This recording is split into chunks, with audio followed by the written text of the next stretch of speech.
اچھا یہ منان جو اس کی عمر کیا ہے؟ اس کی عمر اس کے پیرنٹس نے جب یہ پیدا ہوئے تو دونوں نے الگ الگ شادیاں کر لی تھی اپنی نانی کے پاس تھا. مجھے تو یہ بھی نہیں پتا کہ اس کا برتھ سرٹیفکیٹ بنا ہوا ہے یا نہیں بنا ہوا, لیکن یہ چھوٹا بچہ نہیں ہے. یہ تو پولیس نے جب انویسٹیگیشن کر رہے تھے اس کو ننگا کیا تھا نا, ننگا کر کے مارا تھا. میرے سامنے تو نہیں کیا, لیکن انہوں نے یہی کہا ہے کہ یہ ظاہر ہے میں ماں تھی, میں تڑپ رہی تھی. میں نے اس سے پوچھا, اس کو نوچا, میں نے کہا مجھے بتاؤ کہ تم نے اتنی حیوانیت کیسے دکھائی. وہ تمہیں بتائیں مجھے, میں کیسے صبر کروں؟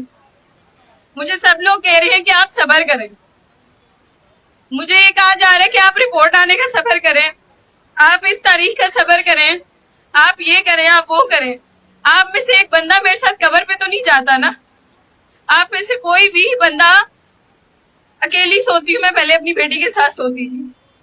ٹھیک ہے, میرے لیے ایک ایک رات کاٹنا, اگر مجھے پتا ہوتا, نہ پتا ہوتا نا کہ کس نے کی ہے, شاید میں انتظار کرتی, شاید میں صبر کرتی. ٹھیک ہے, لیکن میری آنکھوں کے سامنے ہے وہ بندہ زندہ بیٹھا ہوا ہے. وہ مجھے دیکھ کے ہنستا ہے.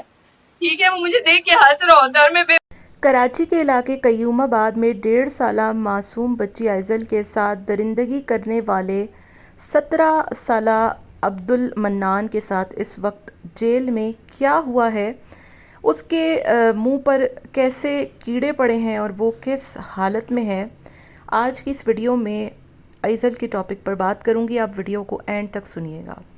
بڑے افسوس کے ساتھ کہنا پڑتا ہے کہ ہمارے یہاں چھوٹے بچوں سے لے کر بوڑھی خواتین اور بچے بھی محفوظ نہیں ہیں.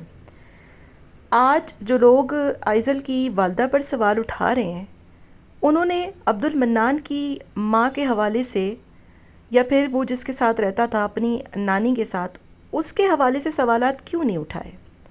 آج کے دور میں لڑکیوں سے زیادہ لڑکوں کی تربیت پر ہمیں دھیان دینا چاہیے. یہ وہ درندے بنتے جا رہے ہیں جو معصوم بچیوں کو تو چھوڑیں, بچوں تک کو نہیں چھوڑ رہے. کراچی ہی کی بات ہے, ابھی پچھلے دنوں 6 سے 7 سال کا ایک بچہ, اس کے ساتھ کیا ہوا ہم سب کو پتہ ہے.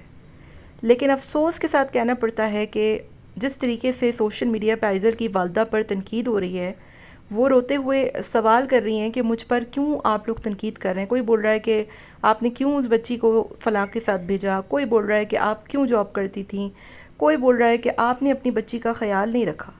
مطلب کیا بچوں کو پیدا کر کے ہم بچوں کو گھروں میں باندھ کر رکھ دیں؟ کیا بچوں کو ہم باہر نکلنے ہی نہیں دیں؟ خدا را اس بات کو سمجھیں کہ اس چیز کی جو جڑ ہے وہ ہے لڑکوں کی تربیت اور تربیت کا فقدان.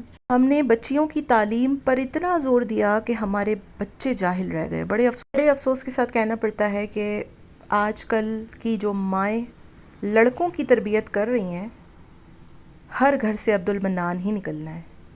جتنی تربیت, جتنے سوال آئزل کی ماں پر اٹھے, اتنے سوال اس لڑکے کو پالنے والے پر کیوں نہیں اٹھائے گئے کہ تم نے کیسی اس لڑکے کی تربیت کی, تم نے اس لڑکے کے ذہن میں ایسی کیا غلاظت بھری, تم نے اس لڑکے پر دھیان نہیں رکھا, تم نے نہیں دیکھا کہ وہ کہاں اٹھتا بیٹھتا تھا.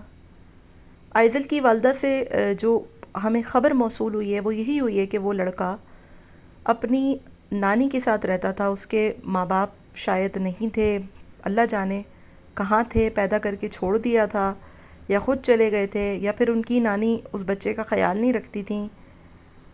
کون, مطلب سمجھ میں نہیں آتا کہ کیا ذہن تھا اس کا, یا پھر وہ کہاں پر اٹھ بیٹھ رہا تھا.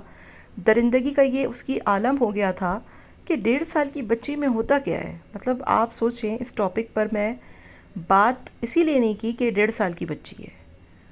1.5 سال کی بچی کو گود میں اٹھاتے ہوئے بھی انسان 100 مرتبہ سوچتا ہے کہ یار اتنی وہ معصوم اور نازک ہوتی ہے.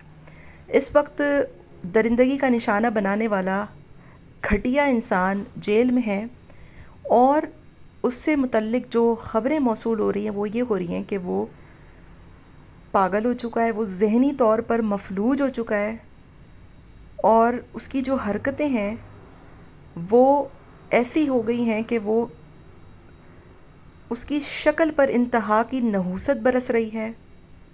اس کے ارد گرد جہاں پر وہ بیٹھتا ہے کیڑوں کی بھرمار ہوتی ہے, اور وہ ایک انتہائی غلیظ نما شخص بن چکا ہے. کچھ ویڈیوز, کچھ تصاویر میں نے اس لڑکے کی دیکھی, مجھے وہ کہیں سے نارمل بندہ نہیں لگتا. ایسے ناسوروں کو جینے کا کوئی حق نہیں ہے. اسے فی الفور جو ہے وہ اس دنیا سے کوچ کر دینا چاہیے.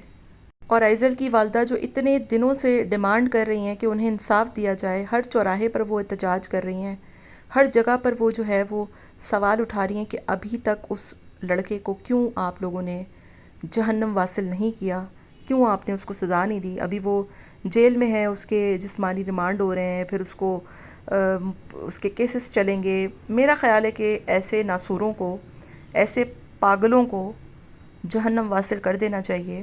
اور جس طریقے سے پنجاب میں سی سی ڈی پولیس جو ہے وہ پولیس مقابلے میں انکاؤنٹر کر کے لوگوں کو مارتی ہے، میرا خیال ہے اس لڑکے کا بھی وہی انجام ہونا چاہیے. ہماری سب کی جو ہے وہ ہمدردیاں ایزل کی والدہ کے ساتھ ہیں.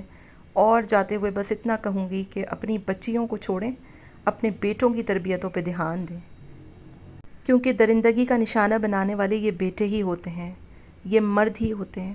میں نے نہیں سنا کسی کی لڑکی نے کبھی کسی مرد کو درندگی کا نشانہ بنایا ہو، غیرت کے نام پہ کبھی کسی کو قتل کیا ہو، کبھی کسی کی غیرت پہ سوال اٹھایا ہو، کبھی کسی کے مرد کے چڈے پہننے پر جملے کسے ہوں.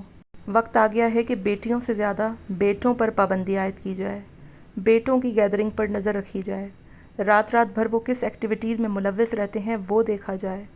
بیٹیاں تو پھر معصوم ہی ہوتی ہیں اور وہ کسی نہ کسی طور زندگی کی ٹھوکروں میں سدھر ہی جاتی ہیں. آپ کا کیا خیال ہے؟ کامنٹ میں ضرور بتائیے گا.